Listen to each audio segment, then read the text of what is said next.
Do you believe in setting boundaries, even if it means losing people? The fifth year in a row. 5 whole years of being deliberately cropped out of the family frame, not by accident, not by some fluke of scheduling or a missed text, but by decision, quiet, polished, intentional erasure. That was what did it. Not the photograph itself, though God knows it was obnoxious enough, staged in front of that god-awful marble fireplace in the great room of the lake house, with everyone in matching beige and burgundy, fake laughing like some Hallmark commercial gone cult-like. No, it wasn't the photo, it was what came after. The tagline. The caption. All my heart in one frame. Posted by my mother, Barbara Elaine Whitmore, as if she were sending out a personal holiday card to the gods of social acceptance. Her heart, apparently, did not include me. Again. You'd think it might get easier with time, that maybe after the second or third omission I'd develop some scar tissue, maybe even laugh about it. But no, not really. It doesn't get easier. If anything, the clean, smiling symmetry of their faces year after year cuts deeper every time. The way they lean into one another like the bond is effortless, like the picture is just capturing something natural and real, when what it's actually doing is carefully performing exclusion. It's a performance, sure, but one with consequences. Because every friend of theirs who sees it, every country club acquaintance or charity gala attendee, every ex-neighbor, churchgoer, or interior decorator, they all absorb the message loud and clear. This is our family. This is who we are. And I am not. Now, before you start wondering if I'm being dramatic or maybe reading too much into things, let me assure you I tried to believe that for a while too. That maybe it was forgetfulness or distance or some weird fluke of timing. The first year, I actually called my mom when I saw the post. I said, "Hey, I didn't see any invite for the family Christmas shoot. Was that an oversight?" Her voice didn't skip a beat. "Oh, honey, we just assumed you were busy. You're always busy with that startup thing of yours. We didn't want to bother you." And I remember the pause that followed, not long enough to register as guilt, but just long enough for the subtext to settle in. That wasn't an apology. It was a statement. And after that, it just kept happening. The second year, I sent a joking text to my brothers.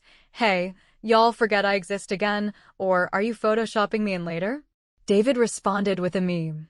Michael didn't respond at all. By the third year, I didn't even reach out. I just watched the post go live, same couch, same champagne, same stupid white dog wearing a red scarf like some cursed mascot. Only difference was my mother had started adding hashtags. Hashtag blessed, hashtag family first, hashtag holiday joy. I swear to God, if Instagram had a scent, it would reek of Chardonnay and passive aggression. And let me be clear, this isn't a case of me being some rebellious dropout who ran away from home, never called, never visited, and now feels entitled to family warmth. No, I did everything right at first. I got the grades. I applied to the schools. I followed the damn rules. But when I got accepted to a public university instead of Yale or Stanford, when I said no to my father's offer to get me into Cornell through an old fraternity friend, that was the first real fracture. And when I dropped pre-law to pursue software engineering, they acted like I'd gone off the rails entirely. They smiled through clenched teeth at Christmas, nodded when I said I was building something, but their eyes said it all: you'll grow out of it. You'll come crawling back. Except I didn't. I built a real business. I hired people. I got funding. I landed clients. And then I sold it, 100% of it, to a conglomerate in Seattle for a ridiculous sum that no one in my family even asked about. My dad read about it in TechWire and said nothing. Not a text. Not a call. Just silence, as if acknowledging my success would crack some illusion they'd spent years building about who I was supposed to be. The family's creative spirit, their free thinker, their difficult child. I wasn't supposed to win. I was supposed to struggle and learn a lesson and come back to Thanksgiving humbled and grateful for a seat at their table. But instead, I bought my own damn table. And a house to go with it. And a company. And a dog. And yet here I am, still standing on the outside of a picture I was born into but never invited to stay in. This year was the last straw. I hadn't seen any of them in over 12 months. No texts on my birthday. No invitation to Michael's baby shower, which I only learned about through a colleague who happened to be married to one of Ellen's cousins. They don't even try anymore. And yet, every December like clockwork, they post that stupid photo like nothing's wrong. Like the family is whole and loving and untouched by conflict. Like I don't exist. And maybe that's the part that stings the most. It's not that they don't miss me. It's that they don't even mention me. I've become the ghost in their machine. The black sheep they've trained themselves not to see. So when I saw this year's picture go up, same damn background, same smug caption, and not a single trace of me, I didn't cry. I didn't scream. I didn't reach for the phone. I smiled. Slowly. The kind of smile you feel in your bones. Because for the first time in 5 years, I wasn't going to take it quietly. I wasn't going to hope they noticed or cared or came around. I was going to speak in a language they understood. Public. Polished. Impossible to ignore. I opened my laptop, logged into the media agency I'd worked with during my last product launch, and booked the spot. 72 hours, front and center, directly across from the parking entrance of the Lakeshore Country Club, the one place my family treats like church and throne room rolled into one. And in giant white letters across a glossy black background, I typed, Black Sheep? More like Millionaire founder. Just 6 words. No hashtags. No branding. No subtlety. Just the truth. And if you think that was petty, maybe it was. But I want to ask you something. What would you have done? After 5 years of being erased, would you have smiled politely and let them keep going? Or would you have made sure they finally saw what they'd spent so long pretending wasn't there? I guess I figured if they were going to keep cropping me out of the frame, then it was time to make a frame of my own. One big enough they couldn't look away. The best part? That gala weekend was just around the corner. And my parents? They had no idea what was coming. There's something oddly surgical about the way families decide who counts and who doesn't, as if some silent vote is cast behind closed doors, sealed with polite smiles and dry chuckles over wine, and suddenly, without warning or explanation, you're no longer part of the tribe, not truly, not in a way that matters, and every interaction from that point forward becomes a carefully managed performance, a balancing act between pretending to care and making sure no one else realizes just how deep the rift runs. My exile wasn't declared in words. There was no dramatic confrontation or slammed door. No one screamed or disowned me at the dinner table. It started small, almost imperceptibly so. A missed invitation here, a subtle jab there, the kind of casual neglect that could be passed off as forgetfulness or busy schedules.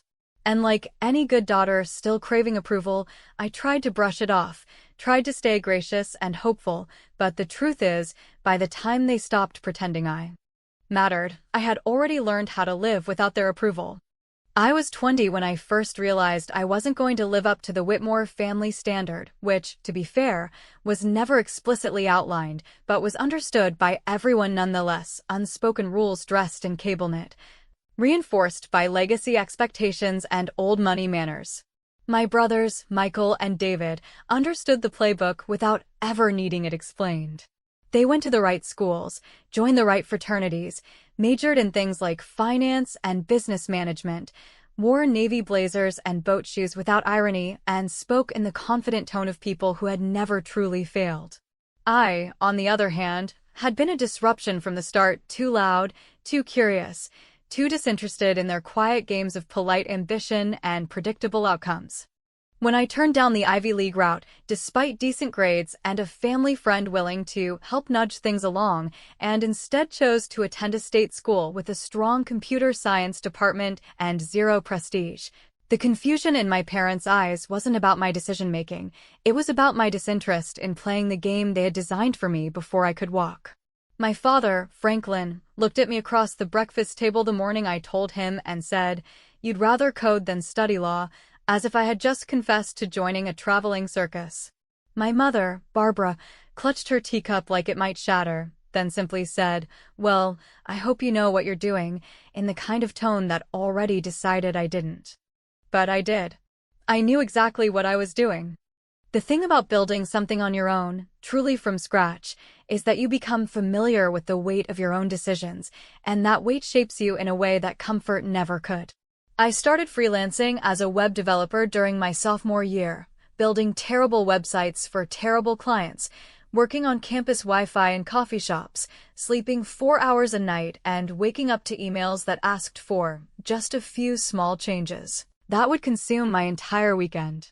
It was brutal and exhilarating, and more than anything, it was mine. When I co-founded my company at 25, we were operating out of a garage, yes, a literal garage, like a cliché from a startup documentary. And I was eating stale Pop-Tarts and drinking instant coffee while pitching to small businesses that barely knew what cloud-based solutions meant. There were no headlines, no funding rounds, no family applause. Just quiet grit and endless doubt. But I kept going. By 29, we were profitable. By 30, we were scaling faster than I could manage alone. I hired a team. I got an actual office. I made mistakes. I fixed them. I worked until I couldn't see straight. And then, one day, I got an email from a company that wanted to acquire us. They didn't lowball. They didn't negotiate like vultures. They saw the product and the numbers and made an offer I couldn't ignore. I sold the company for more money than anyone in my family had ever made without inheritance or investments or backroom deals. I became a millionaire the hard way. And when the news broke in tech circles, when my name started getting mentioned in articles with words like visionary and self-made and disruptor, I waited for the phone call. I waited for the text. I waited for the smallest flicker of acknowledgement from the people who had spent the last decade acting like I was playing house with some hobby project that would eventually implode and bring me crawling back. But it never came. Not a word. At Thanksgiving that year, I showed up. I brought a bottle of ridiculously expensive wine, something French and pretentious, because I thought maybe if I spoke their language, they'd let me back in. My mother met me at the door, kissed my cheek like she hadn't forgotten me existed for 12 months, and said, "Still running your little tech thing?" I laughed. I genuinely laughed, but not because it was funny, because it was so absurd, so disconnected from reality, I couldn't find a real response. I nodded. Yeah, still running it. And then I walked into the dining room where my brothers and their wives were already seated, where someone had set a place for me at the far end of the table, half out of view, next to the kitchen entrance. No one asked about the company. No one asked how I was doing. They talked about Michael's new promotion, David's second house, Ellen's pregnancy. I could have been anyone. I could have been the help. That was the last time I attended a family holiday. But what burned more than the silence was the way they all seemed so effortlessly united, so smugly bonded by a shared script, and I realized then that they hadn't just excluded me, they had agreed on a version of reality where I had failed them. Not because I didn't succeed, but because I didn't succeed their way. And that made me dangerous. That made me inconvenient. Because if I could live fully outside of their expectations and still thrive, it called into question the entire myth they'd built their lives around. I became the black sheep not because I was lost, but because I found a path they didn't recognize. And so when I saw that fifth family portrait posted like a final nail in the coffin, I didn't cry. I didn't beg.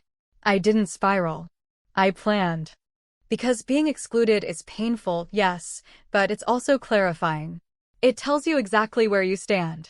And once you know that, you can stop waiting for the invitation and start writing your own rules. My name wasn't in the caption, but soon, it would be on a screen bigger than any of their houses. They didn't want to see me? Fine. I'd make damn sure they couldn't look away. There's a particular kind of satisfaction, sharp, deliberate, and unnervingly quiet, that comes from orchestrating something so precise and personal that it can't be mistaken for coincidence, can't be brushed off as immature or accidental, can't be softened by polite conversation or diffused with one of my mother's performative sighs and emotionally distant shoulder squeezes. What I did that week wasn't impulsive, and it certainly wasn't about pettiness. It was, to put it plainly, about clarity, about holding up a mirror to the people who spent decades crafting a narrative in which I was the problem, the outlier, the unreliable element who couldn't just fall in line and smile for the damn camera like everyone else. It was about taking all the polite erasures, the white wine diplomacy, the selective invitations, and the polite pretenses, and finally, returning the favor, but with teeth. It began with a spreadsheet and ended with a billboard, though neither would have made sense to anyone in my family until it was already too late. The spreadsheet was mine, color-coded, mapped out, labeled meticulously, event dates, traffic patterns, weather forecasts, and available ad slots. I hadn't even realized how obsessive I was being until my assistant Jeff asked me, over coffee one morning, why there were 3 tabs devoted entirely to my parents' country club. I could have lied, could have said I was considering investing in regional advertising or experimenting with real-world brand placement, but instead, I looked at him, smiled slightly, and said, "I'm sending a message." He didn't ask any more questions after that. The Lakeshore Country Club, that gleaming cathedral of generational money and conservative rituals, where the napkins are embroidered and the staff are invisible unless needed, had been a symbol of everything I was never allowed to be. I remember being 16, sitting in the car with my father in the parking lot, watching through the windshield as my brothers walked into their junior golf league tryouts, while I sat there in a stiff white dress, clutching my invitation to the Young Women's Leadership Luncheon, an event that had nothing to do with leadership and everything to do with manners, posture, and smiling at old men who called you sweetheart like it was a title. That was the first time I understood the kind of woman my mother wanted me to become: poised, controlled, background perfect. I never stood a chance. So, when I confirmed the dates for the club's annual winter gala, the most performative, insufferably gilded night of their social calendar, I knew exactly what needed to be done. I called a digital ad agency I had worked with on a previous product launch, and I didn't bother with small talk. I gave them the specs, the copy, the creative direction, and the precise location of the billboard I wanted to rent, right across from the club's main entrance, elevated high enough that no one entering or exiting could miss it.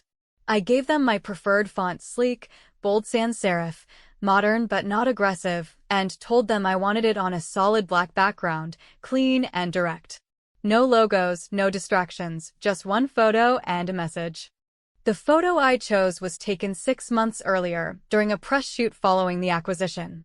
I'm seated, legs crossed, a soft blazer draped over my shoulders, minimal makeup, gaze direct. It's the kind of photo you put on the cover of a startup magazine when you want to scream power without saying a word. And beneath it, in all caps, black sheep? More like Millionaire founder. Just that. Nothing else. No name. No explanation. Because I knew, without question, that they would know. The billboard went up on a Thursday afternoon, 2 days before the gala. I didn't go in person. I didn't need to. Jeff sent me a video from his phone, standing across the street as the massive LED screen blinked to life, displaying my face against the gray winter sky like some holy relic of vengeance. It was surreal, watching myself loom over that building, watching the slow procession of Range Rovers and Teslas drive by, heads turning ever so slightly as they approached the club gates. I could only imagine the ripple effect inside, that strange, silent panic that overtakes people like my parents when the control slips for even a second. I didn't need to be there to hear the gasps or the tight-lipped murmurs from the cocktail crowd as they sipped overpriced Cabernet and tried to act like they weren't rattled. I didn't need to hear the exact words my mother would whisper to her friends, the carefully coded phrases like, "She's always had a flair for the dramatic," or "We've given her space, but clearly she's still processing." I already knew them by heart. I knew she'd offer a smile that didn't reach her eyes and find a way to imply, as always, that I was the problem and that she had done her best with what she'd been given. But this time, the narrative wasn't hers to spin. On Saturday evening, as the gala unfolded behind stained glass and string quartets, I sat at home in my Brooklyn apartment, wrapped in an old college hoodie, drinking a cheap whiskey cocktail I made myself, and watched the texts roll in. Not from my parents, not yet, but from old classmates, ex-coworkers, even a few of the family friends I hadn't seen in years. Messages like, "Holy shit, was that your billboard?" and "Damn, you made a statement." My favorite one came from a girl I barely knew in high school who messaged me, simply, "That was art." I laughed harder than I had in weeks. But nothing, and I mean nothing, could have prepared me for the call that came the following morning. It was my father. Not my mother, not one of my brothers acting as family envoy. No, it was Franklin Whitmore himself, calling at 9:15 a.m. sharp, like he was scheduling a tax audit. I let it ring once. Twice. Then answered. "What the hell have you done?" That was all he said. No hello. No good morning. Just flat, low fury wrapped in disbelief, like I had spray-painted the club walls in protest slogans instead of simply projecting my own success in a way they couldn't ignore or diminish. I didn't respond right away. I let the silence stretch, just long enough for him to get uncomfortable. Then, in the calmest tone I could muster, I said, "Just owning my narrative, Dad. Thought it was time someone did." And then I hung up. Not to be cruel, but because I knew that silence, in that moment, was louder than anything I could say. I didn't need their validation. Not anymore. I just needed them to know they no longer had the power to define who I was, and more importantly, who I wasn't. There is a peculiar stillness that descends just before a confrontation you've waited years to have, a sort of emotional static that fills the air, not loud, not obvious, but sharp around the edges, like the quiet tension that settles before a thunderstorm finally breaks, when the sky holds its breath and even the birds seem to pause. That morning, as I walked into the sunlit conservatory of the Riverview Brasserie, where my parents had requested to meet, I felt that stillness drape over me like a second skin, taut with old memories, bristling with 1,000 unspoken sentences that had never been given permission to leave my throat. The restaurant was their choice, of course, quiet, upscale, polished with just enough exclusivity to remind you that you were supposed to feel lucky to be there. It was their kind of place, where the napkins were cloth and the waiters were trained to pretend they didn't hear anything except the order. My mother was already seated when I arrived, perched on the edge of her chair like a porcelain figurine placed too close to the edge of a shelf, her hands resting on the rim of a half-empty cappuccino, her nails perfectly manicured in that same neutral blush color she had favored since I was 12. My father, predictably, was not seated but standing just beside the table, as though even now he needed to give the impression that he was in charge of something, his posture straight, his jaw set. One hand shoved into the pocket of a jacket that probably cost more than my first used car. They didn't rise when I approached, didn't smile, didn't speak. My mother glanced at me once, quickly, as if she were checking to see if I had brought the press along. My father's eyes didn't flinch. I sat slowly, deliberately, not out of hesitation but out of control, because every movement, every breath, felt like part of a script I had written and rehearsed 100 times, and I wasn't about to let them improvise their way into changing the meaning. I let the silence stretch between us for nearly half a minute before I spoke, and when I did, my voice was calm but firm, not aggressive, not performative, just precise. "You wanted to talk," I said, not as a question, but as a statement of fact, a reminder that they had summoned me into this little drama, not the other way around. My father's mouth twisted slightly, like he was suppressing the urge to launch into a monologue, but it was my mother who spoke first, and when she did, her voice was brittle with controlled fury masked in matriarchal concern. "Lena, what exactly was the purpose of that billboard?" she asked, her voice low and clipped, as if the word itself might stain the air if spoken too loudly. "You embarrassed us. You embarrassed the family. The gala was one of the most important events of the season, and you made a spectacle of yourself." I smiled, not cruelly, not mockingly, but with the kind of smile you give when someone proves your point without realizing it.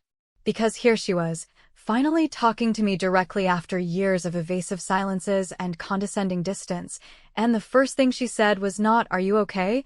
or "We saw your success," or even, "Why didn't you reach out?" It was about their embarrassment. Their image. Their discomfort. "I didn't make a spectacle," I said quietly, carefully. "I made a statement. And I did it in the language you understand best, visibility." My father leaned in then, his eyes narrowing, his voice coming low and sharp like a blade drawn in a crowded room, subtle, but impossible to miss. "Do you think money gives you the right to humiliate us?" he asked. "Is that what this is about?" Revenge. For a moment, I considered lying. I considered softening the truth, the way I had done for so long, dressing it up in apology and self-deprecation, making myself smaller just to keep the peace. But I didn't. Not this time. No, I said, holding his gaze. This isn't about money. This is about history. This is about erasure. This is about standing in front of the club that rejected me, next to the people who ignored me, in front of the community that forgot me, and reminding every single one of them that I didn't disappear. You did that. I just lit it up. My mother reached for her purse then, rummaging in it with thin, trembling fingers like she was looking for something, anything, to distract from what I was saying. A tissue. Lip balm. A shred of dignity. But I kept going. Do you know what it's like to watch your own family perform happiness without you? To see them celebrate, year after year, without even the pretense of inclusion? Do you know what it's like to read the word family and know it doesn't include you anymore, not because you left, but because you didn't fit their image? My voice didn't crack. I didn't raise it. I didn't let the weight of it tip me over. I had cried enough over these people to flood that entire restaurant, and I was done spilling myself for nothing. Then, I reached into my bag and pulled out an envelope, cream-colored, thick paper, no return address, and slid it across the table. My mother looked at it like it might explode. My father didn't touch it. That, I said, is a confirmation letter for a $500,000 donation I made this morning. In your name. To the Women's Rights Legal Defense Fund. My mother's eyes snapped up, horror blooming behind her composure like rot beneath a painted wall. You're joking, she whispered, already knowing I wasn't. I'm not, I replied. And, before you say anything, no, it's not about shaming you.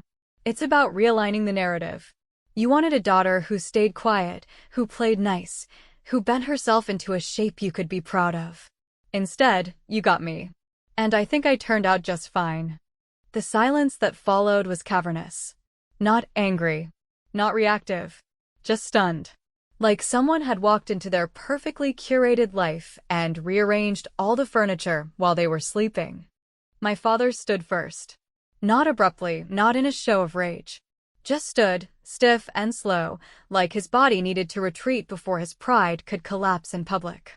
My mother stayed seated, her eyes on the envelope, her hand twitching once like she might reach for it, then pulling back.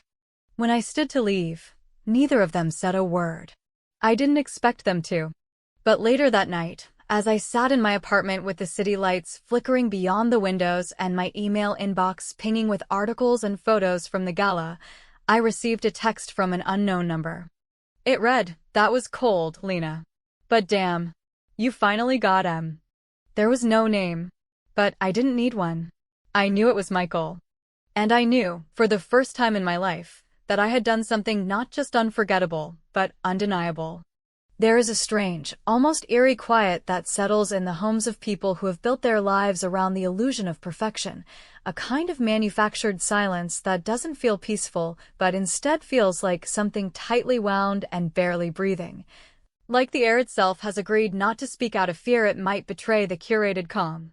That was the silence that met me when I stepped through the front door of the house I had grown up in, a house that had once seemed enormous to me, not just in size. Though that was part of it, with its sweeping staircase and cold marble floors and high-ceilinged rooms that echoed when you raised your voice, but in presence, in dominance, in the weight it held over my self-worth and identity.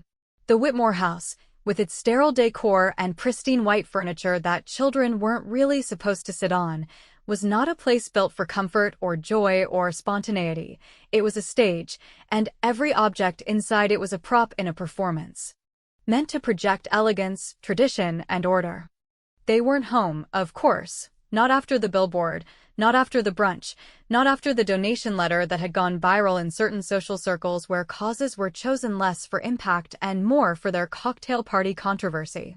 I had heard through a former neighbor, one of the few who still occasionally reached out in cautious, gossip-tinged concern, that my parents had left for a wellness retreat upstate, some ultra-discreet, members-only estate where affluent couples could reconnect and realign after emotional stress.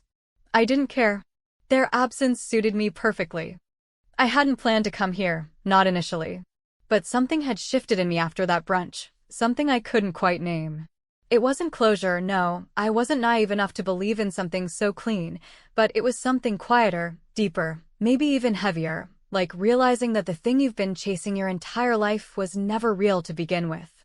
And when that realization settles in, when it stops being an idea you entertain in therapy and becomes a permanent truth in your bones, it does something to your sense of orientation. You don't just stop chasing. You start wondering who you might have been if you had never started running in the first place. So I came to the house not out of revenge or nostalgia or even confrontation, but out of something more ambiguous, a need to look the place in the eye, to stand in the rooms that raised me and see what was left now that the spell had broken. I walked slowly through the foyer, noting how little had changed in the years I'd been absent. The same portrait of my brothers in their graduation gowns still hung above the sideboard, David on the left, Michael on the right, both smiling the bland, camera-trained smiles of boys who had always known they belonged. There was no portrait of me. Never had been. My mother used to say I was hard to photograph, that I blinked too much or looked tired or didn't know how to pose. I knew now that what she meant was that I didn't know how to disappear on command. I made my way into the living room, where the family portraits were always taken, that same room I had seen again and again in their carefully filtered Instagram posts, everyone gathered around the fireplace in coordinated outfits, pretending their family was still whole, pretending I had never existed. I stared at the mantelpiece, at the line of framed memories arranged like a museum exhibit, Christmases, anniversaries, birthdays, and not one, not a single one, included me past the age of 23. It wasn't even subtle. I had been scrubbed out like a mistake in a spreadsheet. I stood there for a long time, longer than I probably should have, just breathing in the space, letting the ache settle without trying to fix it or justify it or analyze it. And then, when I felt the moment shift, when I felt the sting soften into something more resolute, I reached into my coat pocket and pulled out a photo. It was one of the same headshots I had used for the Billboard, only this one wasn't digital. It was printed on high-quality matte paper, crisp and unapologetic. I had written something on it in gold permanent marker, just 3 words in my own handwriting: "You missed out." I placed it right in the center of the mantel, nestled between Michael's wedding photo and David's firstborn's christening, and I didn't care if it matched the aesthetic. It wasn't meant to. Because for years, I had been trying to earn my place in that lineup, trying to prove that I was worthy of inclusion, of acknowledgement, of the simple dignity of being seen. And for years, they had withheld it, not just the physical presence in photos, but the emotional recognition that makes someone feel like family instead of an afterthought. And the cruelest part of it all wasn't even the rejection. It was the way they never once said it out loud. It was the way they made exclusion look like a natural consequence, as if I had simply drifted away instead of being quietly pushed. But now, standing there alone in the house that had once held all my confusion and ambition and anger like a sealed box, I realized something I hadn't quite allowed myself to feel before. I didn't need their permission anymore. Not to be seen. Not to be heard. Not to take up space in the narrative they tried so hard to keep sanitized and symmetrical. I was here, whether they liked it or not. I existed, and I mattered, and I had built a life that was richer in failure and harder earned in truth than anything they could have scripted. As I turned to leave, I paused one last time in the doorway, looking back at the photo on the mantel. It didn't scream. It didn't demand. It simply said, with quiet certainty, I am not erased. And yet, even as I closed the door behind me, even as the cold air met my face and the wind began to pick up, there was still a small, sharp voice inside me asking the question I had spent my entire adult life trying not to ask. Would it have been enough if they had just once said they were proud? Would I have needed any of this, the billboard, the spectacle, the carefully composed act of defiance, if they had simply looked me in the eye and said, "We see you"? I don't know the answer. Maybe I never will. Maybe that's the point. Maybe the real power lies not in getting the answer, but in deciding to stop asking the question. I didn't get revenge. I got presence. I carved my name into the story they tried to rewrite without me. And if you're still wondering whether it was too much or not enough, ask yourself this: if someone tries to erase you 5 times, how many times do you let them before you start writing your own damn caption? Because in the end, the family photo might stay the same, but the frame is mine now.